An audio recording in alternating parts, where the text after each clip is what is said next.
From the HCB studios in Houston, Texas, this is news that matters to HOU on Houston City Beat. Here's your host, Mike Acosta. Hello again, everybody. This is Mike Acosta with news that matters to HOU on Houston City Beat and HoustonCityBeat.com. Today, we're happy to welcome Texas State Representative Penny Morales-Shaw from District 148, a true champion of public interest. Representative Shaw, thank you for being here this afternoon. Thank you, Mike. I'm glad to be here with my fellow Houstonians. Fantastic. We're excited to have you here. You can find Representative Shaw online at voteforpenny.com. That is where you can find all the information of what she's doing, her experience, everything that she's been involved with for a number of years. And one of the things that really, myself, I'm a native Houstonian. You're a native Houstonian as well.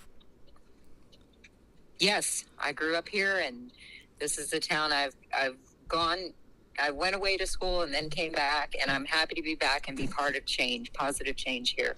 Now let's talk about that, because you have had 23. You're a lawyer. You're an entrepreneur. You're from the Houston area. You went to Houston schools. I'm not a lawyer, so that's a big difference. But you have the main thing that I'm getting at is that you have a lot of vested interest in the Houston area, and kind of helping to write the story of Houston as we move forward with all the current issues and things that are on the front burner for you. Tell me a little bit about what is going on right now. Besides, I will say that, election day is coming up November 5th, and you're already busy with all these issues, but it's kind of like the postseason for you right now. And so you're really heading towards that peak of the season. Tell me what's on the front burner for you. The elections, honestly. Right now, I think everyone's focus, well, maybe not everyone, but people in the political arena are really focusing on making sure that we're doing what we're supposed to do as elected officials, to reach the public, to encourage them, to help them understand the importance of voting and the importance of knowing their elected officials. I know myself, this will be my third term serving, and I've always been someone who, during election season, I'm out there knocking doors, block walking, thousands and thousands of doors. Now, we may not reach everyone because everyone's not always home, but we like to leave them a note, let them know we came by, and then they can reach out to us. And I encourage all my colleagues that are elected officials to get out there and do the same thing, because I haven't seen anything more encouraging to the constituent and the voters when you come to their door and you talk to them about what's important to them and what you're doing. I mean, they get your newsletter, they get your flyers, they get all this, they see your signs, but when you're face to face with them, it really encourages them, and it stresses the importance of their one vote, even though sometimes people think, oh, my one vote doesn't mean anything.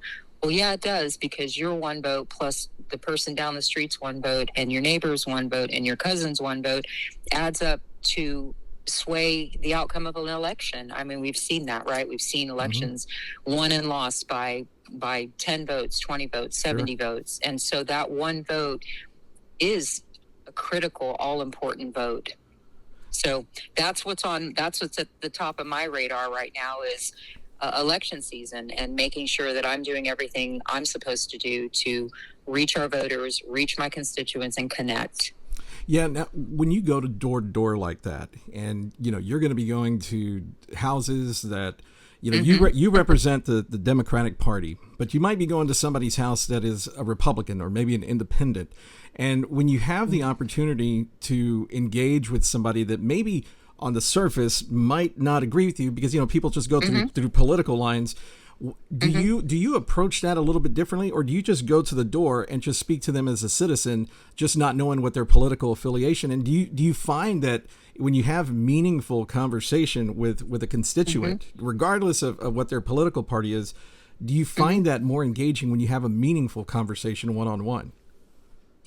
Well, Mike, you're right. When we go to the door, connecting does make a difference. You're right when you say that. It matters. I don't go with an agenda ahead of time.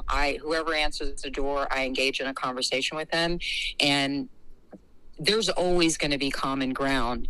If you're on a red team and I'm on the blue team, there's still stuff that we both care about. And I give them real life examples of what happens at the Texas legislature when we've got 150 representatives from 150 different parts of Texas with their own constituency and their own geographical interest in mind, right? We still have to agree on things like, hey, there's going to be water scarcity in the future for Texas, and we need to start planning for that now.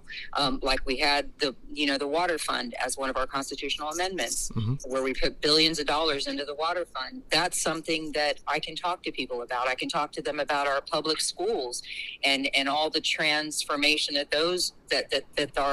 our ISDs are going through, and there's common ground. So I find that when I talk to people, if they are open to talking, because sometimes obviously they're not, if they're just judging on blue and red team, sure, you might not have the opportunity to talk to them. But when they are open to having a conversation, usually we leave on a good note because we talk, but there's always things to talk about. We want a strong economy. We want good jobs. We want safe jobs. We want, robustly funded schools. Everybody wants their teachers to be paid well and their kids to get to school and back home safe, and on and on and on. There's lots of common issues that we can talk about. Yeah, I think what happens, and people with social media and the way information is connected to kind of connecting the dots out there for people are very, very quick to dismiss the human element of these issues that you really don't get a chance to see if you're just hearing sound bites or seeing pictures on the website or whatever that might be. This really connects them, and you really get to the heart of the issue with people when you're in person. And I'm sure you probably, and a lot of people I know, they don't like the interaction because they don't like to be turned down. But, when you're doing something that represents progress, you're going to see a lot of that opposition. Even if they're on your team, there's going to be people that are probably not going to agree with you 100% within your own party. Am I correct? That happens. Absolutely. Yeah. Yes. So I think that, so one of the things that I want to mention, because it's a great process. I mean, it takes a special person to really look at, do you look at this public service as like, it's an office. It's like a public trust, you are a steward of that office while you're in there, and you're looking to leave it in better condition than when you got it, even if it was in good condition already. Right.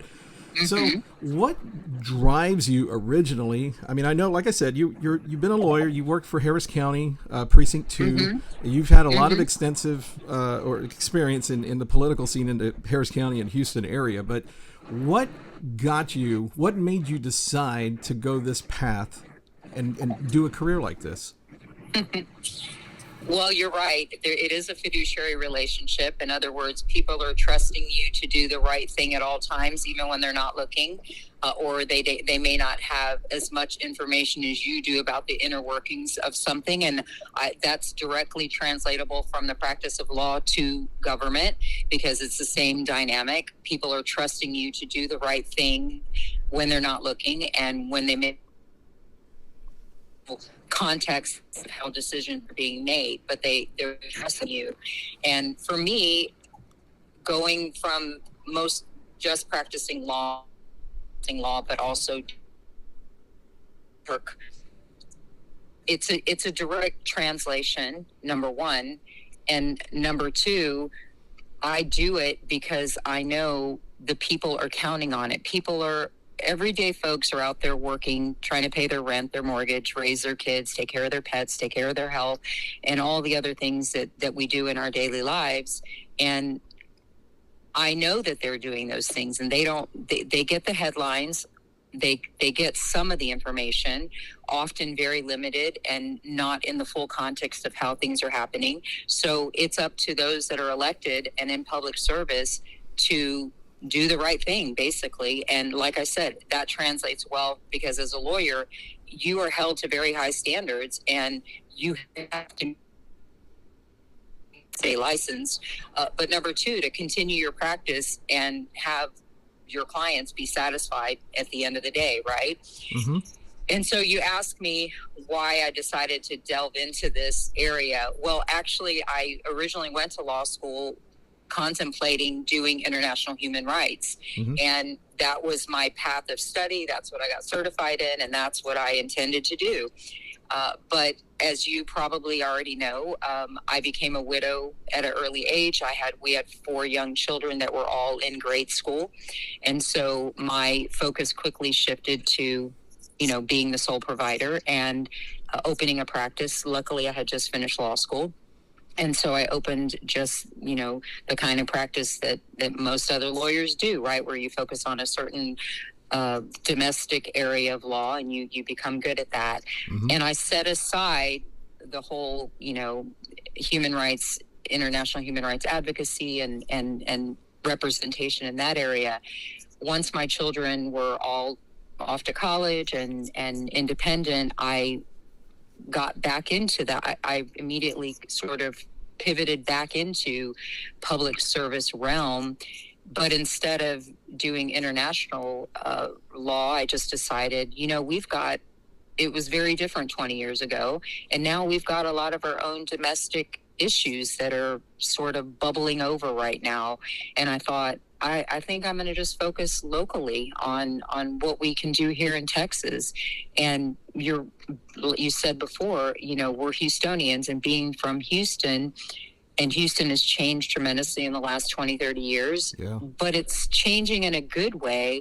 Of course, we want to retain the good things that we have, but we want to improve the things that could get better. It doesn't has to be totally transformed, and we can't have cowboy boots in the rodeo, and we can't, still be, there's a lot of things that are good about, Texas, and we want to improve on those, and we want to reform and transform the things that we can make better, whether that means how we regard the environment, the air that we have to breathe and the water we have to drink, and that, or if it's, how we regard our criminal justice system. Maybe it should be more rehabilitative, and there should be more invested in reforming, and there should be more invested in our youth so they don't end up in a recidivism cycle of, they made a mistake once and now they think they're just, they're just a bad person.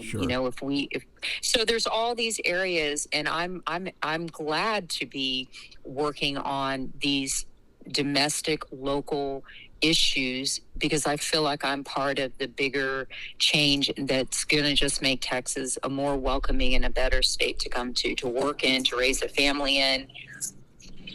Yeah. Well, that's fantastic. I mean, you're a selfless public servant, and the evolution of the story of Texas, the story of Houston, the story of the United States, it's ever going. It never stops. I mean, you're talking about life, and that just continues on. So I want to thank you for stopping in with us here on Houston City Beat this afternoon, Representative Shaw.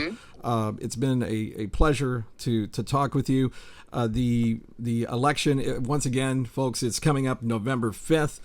Get out there and vote. Go to voteforpenny.com. Find out the information and how, if they want to contact you, if constituents want to contact you. I know that there's contact information there on your website. Yes, and I want to just say to the voters, to the public out there, if you've never gone to vote, don't be intimidated. There's lots of people there willing to help you. It's very simple. It's probably way more simple than you think it is. And your vote, your one vote, is very, very important. And I just encourage you to take 10, 15 minutes out of your day, because that's really all it takes. You can still vote anywhere you want to vote. It doesn't have to be at a designated location. You just need an ID. Let's go vote. It's time. Fantastic. That is Texas State Representative Penny Morales Shaw here on Houston City Beat. Once again, I want to thank you for coming on in today. Best of luck to you here in the future. Always a pleasure to have you on. If you want to come back, just let us know.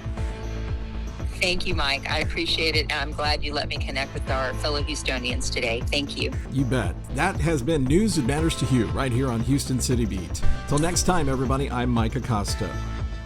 You've been listening to News That Matters to You on Houston City Beat. Make sure to visit us at HoustonCityBeat.com.